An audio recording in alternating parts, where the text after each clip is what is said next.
Cette semaine, j'ai donc regardé les médias, Internet, les journaux, j'ai prié aussi. Et sur le Père Jacques Hamel, je suis tombé sur une petite vidéo. Il était interviewé un jour de Noël. Je pense que c'est une émission religieuse qui voulait l'interviewer ce jour-là, au moment où il allait célébrer la messe le 25 décembre, donc le jour de Noël.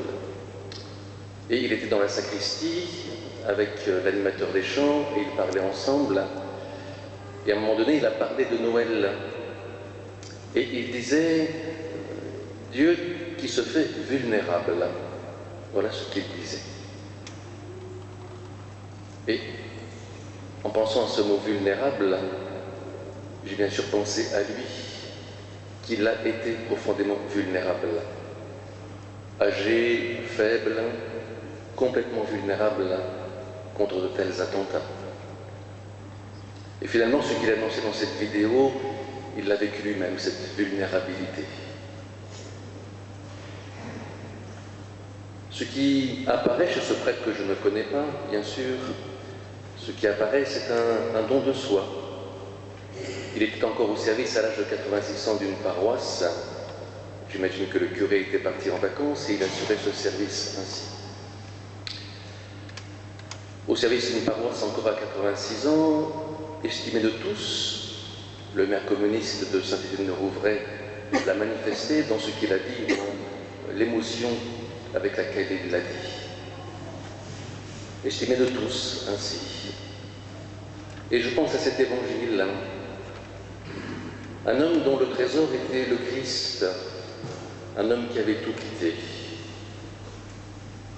un homme finalement qui était prêt à rencontrer le Christ dès maintenant. Un homme dont la vie ne dépend pas seulement de ce qu'il possède, mais de ce qu'il vit, lui-même avec le Christ et avec les autres. Et c'est à cela que j'ai pensé.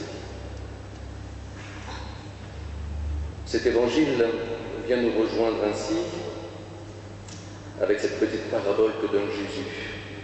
Ici, nous avons une parabole de sagesse. La vie de quelqu'un, même dans l'abondance, ne dépend pas de ce qu'il possède.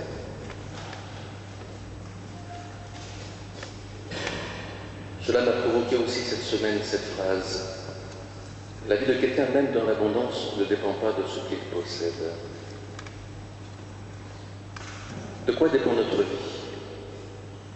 Est-ce qu'elle dépend de notre passé ou est-ce qu'elle fait confiance en l'avenir? Est-ce qu'elle dépend de ce que nous avons amassé ou est-ce qu'elle fait confiance dans la vie que nous vivons, dans la relation des uns aux autres? Et cela vient me rejoindre personnellement aussi, tout comme vous.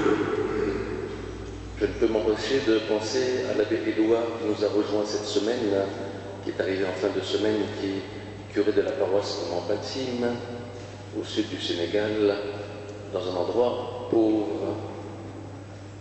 Et l'abbé Édouard n'est absolument pas dans l'abondance, pas comme nous. Nous étions ensemble vendredi soir pour faire quelques courses à Auchan, qui est un endroit que je fréquente très peu,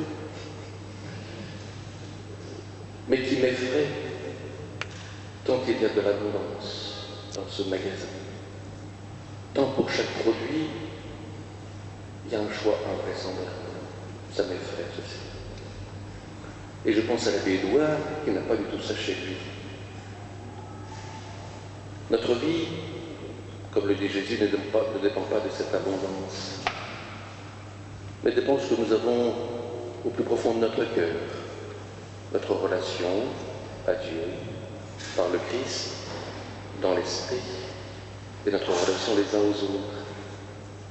Et si nous sommes ici rassemblés en ce dimanche, en ce jour du Seigneur, c'est bien que nous sommes liés les uns aux autres et que nous sommes en dialogue avec notre Dieu. Une deuxième chose qui m'a frappé dans ce récit d'évangile, cette parabole que dit Jésus. Voilà cet homme riche, il se demandait, il se disait en lui-même, Il raisonnait à l'intérieur de lui-même. Un raisonnement clos, un raisonnement sur lui-même, un raisonnement où il n'y a rien qui vient de l'extérieur. Et un peu plus loin, Dieu lui dit, voilà, quelqu'un de l'extérieur vient lui dire, vient lui parler. Il vient lui dire, mais tu es fou ici. Aujourd'hui, nous fêtons aussi Saint Ignace de Loyola, un saint que j'affectionne beaucoup. Et Saint Ignace, dans son chemin spirituel, qui est un très beau chemin spirituel, lorsqu'il en parle à la fin de sa vie, c'est un petit fascicule qui s'intitule « Le récit du pèlerin », et il parle de lui-même dans ce récit à la 3e personne. Je vous invite à le lire un jour, ce petit récit. Et au début de sa vie, au moment où il découvre Dieu, il le découvre alors qu'il est à l'hôpital, blessé par un boulet à Pampelune, en lisant des romans d'eau de rose d'un côté et des vies de saints de l'autre. Et c'est en voyant la différence qui se passait en lui lorsqu'il lisait des romans d'eau de rose et la vie des saints, c'est en voyant ce qui se passait en lui qu'il se dit, tiens, mais en moi, cela réagit différemment et cela m'apporte de la consolation ou de la sécheresse suivant ce que je vis. La lecture de la vie des saints apporte de la consolation, me fait du bien. La lecture des romans à l'eau de rose et des rêves de séduire une grande dame me fait du bien sur le moment, mais me laisse sec ensuite. Et il découvre ainsi les mouvements de son âme, inspirés par Dieu, que nous avons chacun ainsi. Il les découvre et il apprend à les reconnaître et à les suivre. Et il va continuer dans sa vie, et plusieurs fois il dit, mais le pèlerin se dit, et donc il se disait, ainsi, il se parlait à lui-même. Mais petit à petit, il apprend à entendre la voix de quelqu'un d'autre qui vient le rejoindre et qui vient lui indiquer le chemin pour sa vie de pèlerin. Et il en est ainsi de nous-mêmes. Nous nous disons à l'intérieur de nous-mêmes, mais il est bon de s'arrêter ici et de se mettre à l'écoute de Dieu. Seigneur, qu'est-ce que tu veux me dire, toi? Que me dis-tu aujourd'hui? Comment me parles-tu? Que me dis-tu? Et ça, c'est notre relation au Christ en particulier. Alors, je le disais mercredi, nous sommes habités par des tas de mouvements. Personnellement, mardi passé, j'ai été habité d'une part par la colère, d'autre part par la tristesse et aussi par le dépit. Mais peut-être avez-vous aussi été habité par la peur. Ce sont des mouvements qui nous habitent ainsi. Il y a la question de savoir, mais qu'est-ce que je fais de ces mouvements? Une tentation chrétienne qui n'est pas bonne, ce serait de mettre du béton par-dessus, de dire, mais non, ce n'est pas moi qui suis en colère, ce n'est pas moi. C'est une tentation de dire, il faut que je pardonne tout de suite, cette tentation.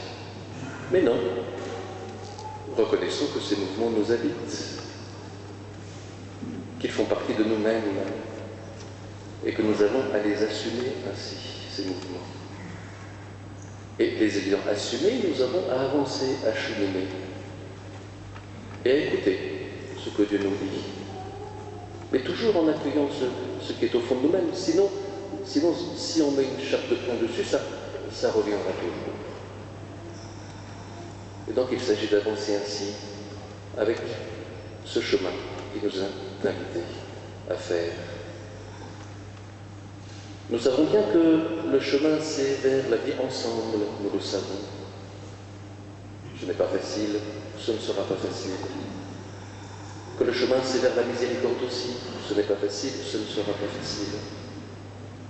Et que nous sommes invités ainsi à aller sur ce chemin, en assumant ce que nous sommes, mais en ne nous laissant pas piéger par ce qui nous habite.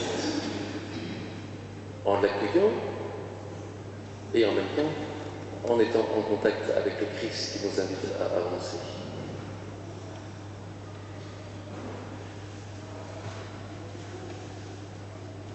Nous célébrons l'Eucharistie. Le Père Jacques Hamel, qui a été assassiné au cours d'une messe alors qu'il célébrait cette Eucharistie. Célébrer l'Eucharistie, c'est célébrer la mort et la résurrection de Christ. C'est aussi célébrer sa vulnérabilité. Le Christ a été vulnérable. Sur la croix, il est blessé. Et il a accepté de rentrer dans ce chemin. Et finalement, célébrer l'Eucharistie, c'est aussi célébrer ceci. Personnellement, ce qui m'a beaucoup marqué cette semaine, je le répéterai, c'est la messe de mercredi passé que nous avons célébrée à l'église Saint-Louis d'Anjou de Ferrières. Il y avait une petite du catéchisme qui était à la messe, qui a communié pour la première fois cette année, qui est très affectueuse, cette petite. Voilà, qui voulait me faire des tas de bisous. Et donc je me suis laissé faire. Elle m'a fait des tas de bisous. Et c'est vrai que c'était consolant et réconfortant, et ça fait du bien d'être ainsi consolé, surtout par des petits qui sont ainsi si affectueux. Et je pensais aux personnes âgées qui ont tellement besoin de cette affection des tout petits aussi. Et il est bon d'être consolé ainsi. Il est bon qu'une musulmane soit avec nous aujourd'hui, qui participe à cette consolation aussi. Il est bon cela. Et nous l'accueillons avec gratitude. Dans les moments vers lesquels nous allons, que nous ne connaissons pas, il sera aussi bon de nous consoler les uns les autres, d'être proches les uns les autres, de manifester notre amitié, notre bienveillance. Et puis, nous le savons, il y a beaucoup de musulmans qui ne sont pas d'accord avec ce qui s'est passé, qui manifestent leur opposition fermement, leur désaccord. Nous devons avoir confiance dans ceux-ci, dans ceux qui manifestent ainsi leur désaccord profondément. Garder notre bienveillance ainsi. Garder confiance en l'humanité qui se manifeste aussi chez ces musulmans qui sont contre ce qui s'est passé. Accueillons cette Eucharistie, reconnaissant que nous sommes vulnérables. Accueillons la consolation des biens que le Christ veut nous donner au cours de cette célébration. Et que notre vie ne tient pas seulement à ce que nous possédons, mais à ce bien profond qu'est le Christ.